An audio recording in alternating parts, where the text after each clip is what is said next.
নমস্কার। যুক্তি তর্ক সঙ্গে অর্কই আপনাদের স্বাগত। আপনাদের সঙ্গে আমি অর্কপ্রভ সরকার। আপনাদের সনির্বন্ধ অনুরোধ, চ্যানেল সাবস্ক্রাইব করবেন, থ্যাঙ্কস বাটনে ক্লিক করতে ভুলবেন না। দেখুন, ৪ঠা মে পশ্চিমবঙ্গে বিজেপির সরকার প্রতিষ্ঠা হওয়ার পর পড়শি বাংলাদেশে বিশেষ করে কট্টরপন্থী জামাত এবং যেসব র্যাডিক্যাল ইসলামিস্টরা আছেন তাদের গেল রব উঠেছে তাদের মধ্যে। বাংলাদেশ সংসদে বলা হয়েছে যে শুভেন্দু অধিকারীকে একটু থামান, কারণ শুভেন্দু যেভাবে বাংলাদেশি অনুপ্রবেশকারীদের বিরুদ্ধে সরব হয়েছেন, হোল্ডিং সেন্টার থেকে শুরু করে জেলায় জেলায় এসব গড়া হচ্ছে এবং বলছেন যে একটা অনুপ্রবেশকারী এখানে থাকবে না, ডিটেক্ট, ডিলিট এবং ডিপোর্ট 3D, এবং বাংলাদেশ সীমান্ত সুরক্ষিত রাখার জন্য, মানে ভারত বাংলাদেশ সীমানা সুরক্ষিত রাখার জন্য বর্ডার সিকিউরিটি ফোর্সের হাতে একলপ্তে জমিও তুলে দিয়েছে রাজ্য সরকার। যেই জমি দেওয়া নিয়ে টানাপোড়েন চলছিল পূর্বতন সরকারের সঙ্গে কেন্দ্রীয় স্বরাষ্ট্র মন্ত্রকের, এখন ডবল ইঞ্জিন সরকার তৈরি হওয়ায় সেই টানাপোড়েন নেই। শুভেন্দুবাবু জানিয়েছেন যে জমি অধিগ্রহণ করে বিএসএফের হাতে তুলে দেওয়ার কাজ অনেকটাই এগিয়েছে, সামান্য কিছু বাকি আছে, সেই কাজটাও অচিরেই সম্পন্ন হবে। এই যখন পরিস্থিতি, তখন আরেকজন সাংসদ যিনি ঝরঝর করে বাংলা বলেন, প্রাক্তন সাংসদ, কেন্দ্রীয় মন্ত্রী ছিলেন, আদতে গুজরাটের বাসিন্দা, কিন্তু দীর্ঘ কর্মজীবন কলকাতাতেই কেটেছে, দীনেশ ত্রিবেদী বাংলাদেশের রাষ্ট্রদূত হলেন, তাকে পূর্ণ মন্ত্রীর মর্যাদা দিল কেন্দ্র। এই পরিপ্রেক্ষিতে ভারত বাংলাদেশ সম্পর্ক একটু বিশ্লেষণ করার প্রয়োজন আছে। এই বছরই গঙ্গা জল চুক্তির পুনর্নবীকরণ হওয়ার কথা। 96 সালে তখন জ্যোতিবাবু মুখ্যমন্ত্রী, শেখ হাসিনা বাংলাদেশের প্রধানমন্ত্রী, সেই সময় এই গঙ্গা জল চুক্তি সম্পাদন হয়েছিল। যদিও দুই দেশের এই চুক্তিতে অনেকে সব কিছু কিউসেক সর্বস্ব পাটিগণিতের মধ্যেই তাদের বিচার বিবেচনাটাকে সীমাবদ্ধ রাখেন, আমি সেটা মনে করি না। কারণ শুধুমাত্র কিউসেক সর্বস্ব পাটিগণিতকে মাথায় রেখে এই জল চুক্তির গুরুত্ব যদি অনুধাবন করা হয় তাহলে সেটা বোধহয় ভুল হবে। তাহলে 30 বছর পর গঙ্গা জল চুক্তি পুনরায় নবীকরণের প্রসঙ্গ এসেছে। ভারত বাংলাদেশের মধ্যে নদী কমিশন আছে, তাদের প্রতিনিধিরা নিয়মিত বৈঠক করেন, আবার বিজিবি বিএসএফ এর মধ্যেও বৈঠক হয়, এবারও হয়েছিল। সেই বৈঠকের পর কিন্তু নিয়ম যে একটা আনুষ্ঠানিক সাংবাদিক বৈঠক করার, কিন্তু এবার কিন্তু সেই সাংবাদিক বৈঠকটা হয়ে ওঠেনি, বিশেষত অনুপ্রবেশের মতো স্পর্শকাতর বিষয় এবং ভারতের পুশব্যাক করার নীতি সামনে আসায়। তা এই আবহে বাংলাদেশের প্রধানমন্ত্রী তারেক রহমান 5 বছর হয়ে গেছে, এই 5 মাস হয়ে গেছে ক্ষমতায় এসছেন, আমরা কি জানি? বাংলাদেশে যিনি প্রধানমন্ত্রী হিসেবে শপথ নেন তার প্রথম বিদেশ সফর, সরকারি বিদেশ সফর হয় নয়াদিল্লি, কিন্তু তারেক রহমান সেটা করেননি। তিনি প্রথমে মালয়েশিয়া গেলেন, তারপর 5 দিনের রাষ্ট্রীয় সফরে চীনে গেলেন, 17টা মৌ স্বাক্ষরিত হলো। বেল্ট অ্যান্ড রোড ইনিশিয়েটিভ, যেটা চীনের বাংলাদেশ তাতে পার্টিসিপেট করবে, বাংলাদেশ মায়ানমার হয়ে পরিকাঠামো গড়া হবে, এবং তিস্তার জল সংরক্ষণ এবং তিস্তাকে কেন্দ্র করে মেগা প্ল্যানে চীন অংশ নিচ্ছে। তাহলে ইউনূসের অন্তর্বর্তী সরকারের ভারত বিরোধিতা উগ্র ছিল, কিন্তু বিএনপিরও ভারত বিরোধিতা ইউনূসের মতো অত উগ্র না হলেও মোটেও কম নয়। আসলে বিএনপির সঙ্গে ভারতের শাসক গোষ্ঠীটা, কংগ্রেস হোক বিজেপি হোক, আস্থার ঘাটতি আছে। কারণ অতীতে বিএনপি ক্ষমতাসীন থাকায় চট্টগ্রামে কন্টেনার ভর্তি অস্ত্র নেমেছিল চট্টগ্রামে বন্দরে, সেটা জঙ্গিদের দেওয়ার জন্য। লুৎফুজ্জামান বাবর তখন স্বরাষ্ট্র দপ্তরের রাষ্ট্রমন্ত্রী ছিলেন বাংলাদেশে, খালেদা জিয়া প্রধানমন্ত্রী, জামাতের সাবেক আমির ছিলেন বাংলাদেশের শিল্পমন্ত্রী। ওই সময় জাহাজ কন্টেনার ভর্তি অস্ত্র নেমেছিল চট্টগ্রাম বন্দরে। সেটা ভারত সরকার ভুলে যায়নি। আস্থার ঘাটতি আছে। আওয়ামী লীগের সঙ্গে ভারতের সরকারের যে সুসম্পর্ক ছিল, বিএনপির সঙ্গে আস্থার ঘাটতি আছে, যদিও আস্থার ঘাটতি মেটানোর চেষ্টা হচ্ছে। Bharat tourist visa, medical visa দেবে, এআইএমস এর শাখা খোলার কথা আছে বাংলাদেশে, টেলিমেডিসিন সেন্টার ভারতীয় হাই কমিশনে খোলা যায় কিনা সেটা নিয়েও আলাপ আলোচনা চলছে। দেখুন, বাংলাদেশের সঙ্গে ভারতের 4200 কিলোমিটার সীমান্ত, পশ্চিমবঙ্গের সঙ্গে 2200 কিলোমিটার। বাংলাদেশের মানুষ পশ্চিমবঙ্গের রাজনীতি, সামাজিক অবস্থা সম্পর্কে ভীষণ রকম কৌতূহলী এবং আগ্রহী, তারা সবসময় খবর রাখেন। পশ্চিমবঙ্গের এই পট পরিবর্তন বাংলাদেশের একটা বড় অংশের মানুষের কাছে গ্রহণযোগ্য হয়নি। তারা হচ্ছে জামাত সমর্থক, জাতীয় নাগরিক পার্টির সমর্থক এবং র্যাডিক্যাল লোকজন। বাংলাদেশে এখন হিজবুত তাহরিরের পতাকায় ছেয়ে দেওয়া হয়েছে। বক্তব্য কি? যে ওয়ার্ল্ড কাপ উপলক্ষে বিভিন্ন সদস্য দেশ, মানে যারা ওয়ার্ল্ড কাপে পার্টিসিপেট করছে, তো বাংলাদেশের মানুষ এক একজন এক এক দেশের সমর্থক, সেই দেশের জাতীয় পতাকায় তারা পাড়া সাজিয়েছেন, রাজপথ সাজিয়েছেন। এখানেও তো আমরা দেখছি আর্জেন্টিনার ফ্ল্যাগ, ব্রাজিলের ফ্ল্যাগ, জার্মানির ফ্ল্যাগ ওখানেও হয়েছে। তাই হিজবুত তাহরির বলছে বিশ্বকাপে অংশ নিয়েছে এমন দেশের মধ্যে বেশ কিছু দেশ আছে যারা মুসলিমদের উপর অত্যাচার চালায়। তা সব দেশের পতাকা যদি টাঙাতেই হয় তাহলে ওই পতাকাও টাঙাতে হবে, যেটা তালিবানের পতাকা, আল কায়দার পতাকা, আইসিসের পতাকা, হিজবুত তাহরিরের পতাকা। কোথায় গেছে বাংলাদেশ ভাবুন তো। কিন্তু এর মধ্যেও কিছু কিছু কণ্ঠস্বর আছে, স্বস্তি দেয়। ফজলুর রহমান মুক্তিযোদ্ধা, বিএনপির সদস্য সংসদে, এই যে গাইবান্ধায় রাম মন্দির হবে, রামের মূর্তি হবে, তৌহিদি জনতা বলেছে করতে দেব না। ফজলুল বলেছে কেন করতে দেবেন না?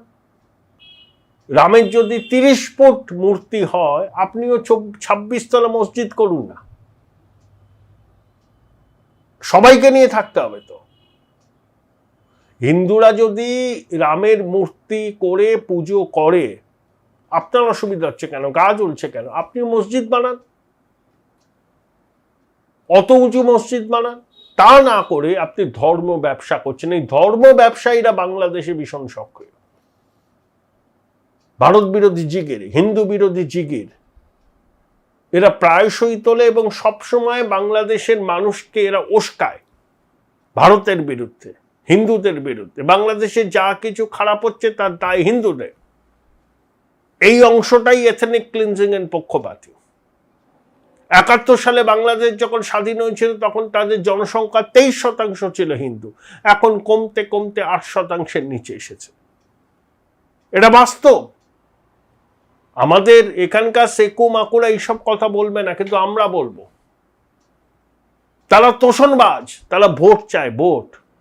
দুধেল গাইদের সমর্থন পেতে হবে না এই তথাকথিত সেকুলার দলদের, তখন এই বাস্তব চিত্র সম্পর্কে তারা সম্পূর্ণ রূপে দেখেও দেখতে পারে না। এটাই বাস্তব। আর এখানে একটা রাষ্ট্রবাদী সরকার রয়েছে, হিন্দু জাতীয়তাবাদী পার্টি বিজেপি, ওদিকে তৌহিদি জনতা, হিজবুত তাহরির, র্যাডিক্যাল এলিমেন্ট, ধর্ম ব্যবসায়ীদের ঘুম মরেছে। তারা বিএনপি সরকারের উপর চাপ দিচ্ছে যে ভারতের সঙ্গে যেটুকু সম্পর্ক না রাখলেই নয় সেটুকু রাখা হোক, বরঞ্চ ঘনিষ্ঠ সম্পর্ক হোক পাকিস্তান, তুরস্ক এবং চীনের সঙ্গে। চীন তো এই অঞ্চলে নিজেদের প্রভাব বাড়াবার জন্য এক পায়ে খাড়া। পাকিস্তান ইউনুস জমানায় যেমন সুযোগ সুবিধা পেয়েছিল, তারেক রহমানের জমানায় অতটা পাচ্ছেন অন্তত প্রকাশ্যে, কারণ জিয়াউর রহমান নিজেও মুক্তিযোদ্ধা ছিলেন, বিএনপিও মুক্তিযুদ্ধের বিরোধী শক্তি নয়। তুরস্ক দীর্ঘদিন বাংলাদেশের মিত্র। তাহলে ওই ধর্ম ব্যবসায়ীরা, তৌহিদি জনতা, জামাত, জাতীয় নাগরিক পার্টি তারেক রহমানের সরকারের উপর চাপ দিচ্ছে ভারতের সঙ্গে সম্পর্ক যাতে কিছুতেই মজবুত না হয়। আবার ভারতকে অস্বীকার করা যাবে না। ওষুধ আসবে কোথা থেকে, চাল আসবে কোত্থেকে, অন্য জিনিস কোত্থেকে আসবে? কিছু তো হয় না বাংলাদেশে, সব তো আমদানি করতে হয়। এটাও বাস্তবতা আছে। ব্যবসায়ীরা চাইছেন স্বাভাবিক সম্পর্ক, কিন্তু ধর্ম ব্যবসায়ীদের তাদের প্রভাব কম নয়। জামাতের ফলাফল দেখেছেন? ভারত বাংলাদেশ সীমান্তবর্তী যেসব সংসদীয় আসন আছে বাংলাদেশে, সব কটাতে জামাত বিজয়ী হয়েছে। তার মানে তাদের প্রভাব বেড়েছে, তারা প্রধান বিরোধী দল, তারা চাপ দিচ্ছে। প্রধানমন্ত্রী নরেন্দ্র মোদী আমন্ত্রণ জানিয়েছেন তারেককে, কিন্তু তারেক প্রথমে চীনে যাননি ঠিকই, কিন্তু একটা নিউট্রাল কান্ট্রি মালয়েশিয়া গেছিলেন, কিন্তু লক্ষ্য ছিল চীন। তাই 5 দিনের রাষ্ট্রীয় সফরে গিয়ে 17টা মৌ সাইন করে এলেন। খুব উদ্বেগের বিষয়, খুব উদ্বেগের বিষয়। এই প্রেক্ষিতে দীনেশ ত্রিবেদীকে পূর্ণমন্ত্রীর মর্যাদা দিয়ে ঢাকায় পাঠানো, এখন যখন তখন বাংলাদেশের বিদেশ মন্ত্রক দীনেশ ত্রিবেদীকে ডেকে পাঠাতে পারবেন না। তার সঙ্গে কথা বলতে হলে বাংলাদেশের মন্ত্রিসভার সমমর্যাদার কাউকে কথা বলতে হবে, এবং দীনেশ ত্রিবেদীর পক্ষেও বাংলাদেশের শাসক দলের অভ্যন্তরে এবং সরকারের অভ্যন্তরে একটা নিবিড় যোগাযোগ তৈরি করা সম্ভব হবে। তা সেই অ্যাক্সেসটা তৈরি হয়ে যাবে।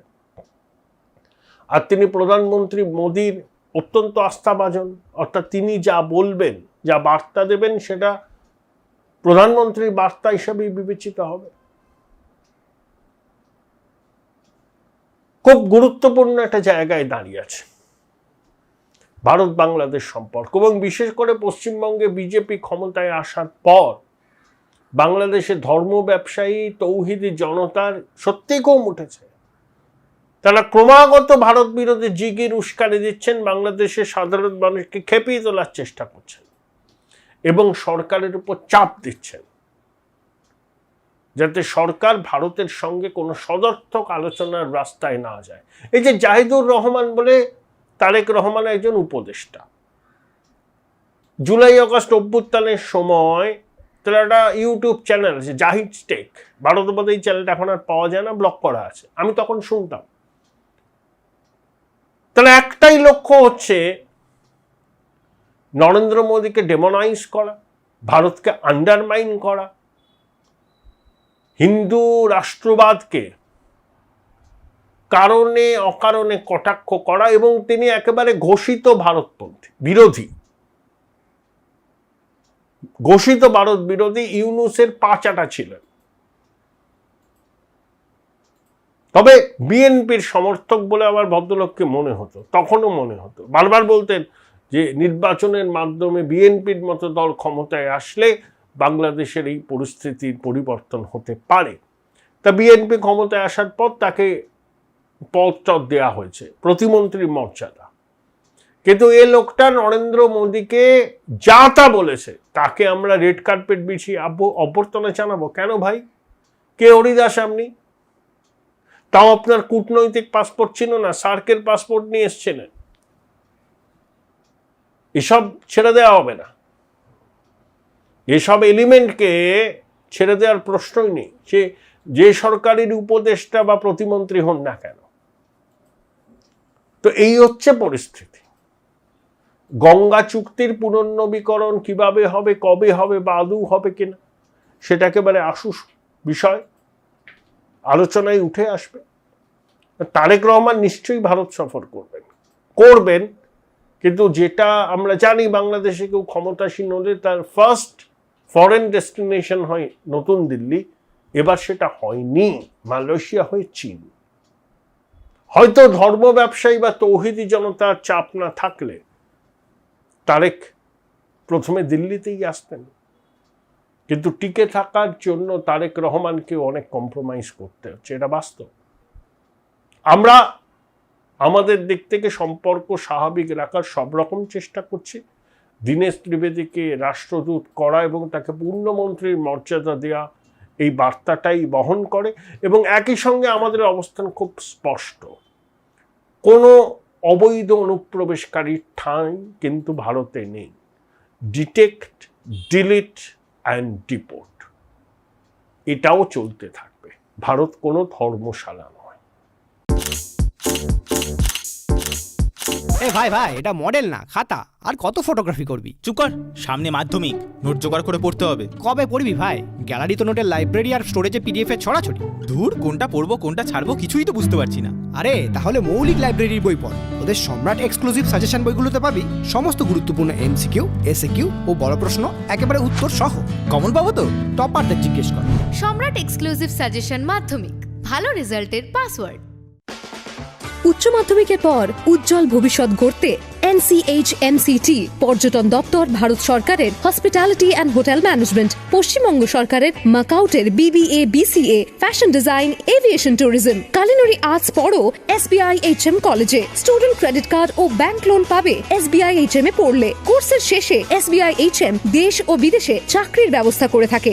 SBI HM হলো পশ্চিমবঙ্গের সেরা ম্যানেজমেন্ট কলেজ। SBIHM.com। বোলপুর শহরের কোলাহল থেকে মাত্র 20 মিনিট দূরেই রয়েছে সুন্দর রিসর্ট, যেখানে পেয়ে যাবে স্পেশিয়াস আর এস্থেটিক্যালি ডিজাইন রুম। তোমরা যারা গ্রুপে যাও তাদের জন্য আছে কমফোর্টেবল গ্রুপ স্টে অপশন, আর কাপলদের জন্য রয়েছে লাক্সারিয়াস সুইট রুম, তার উপর আবার ফ্ল্যাট 10% অফ। এখানে প্রকৃতির মাঝে তোমরা পেয়ে যাবে একটা সুন্দর সুইমিং পুল, ছোটদের জন্য প্লে এরিয়া আর একটা এস্থেটিক সেলফি কর্নার। প্রপার্টিটা পুরোটাই পেট ফ্রেন্ডলি, আর এখানে আছে অনেক কিউট ছোট ছোট র্যাবিটস। সকালের ব্রেকফাস্ট থেকে ডিনার পর্যন্ত পেয়ে যাবে একদম হোমলি কমফর্ট ফুড, যা এক কথায় অসাধারণ। বেঙ্গলি কুইজাইনের সাথে সাথে পেয়ে যাবে চাইনিজ আর নর্থ ইন্ডিয়ান অপশন। বিকেলে বনফায়ারের আলো, বন্ধুদের সাথে আড্ডা আর খোলা আকাশের নিচে গ্রাম বাংলার হাওয়া, পুরোটাই এক অপরূপ অনুভব। তাহলে বলো তোমরা কবে প্ল্যান করছো এই পিসফুল এসকেপটা? And don't forget to follow miss cupcake for more such travel updates.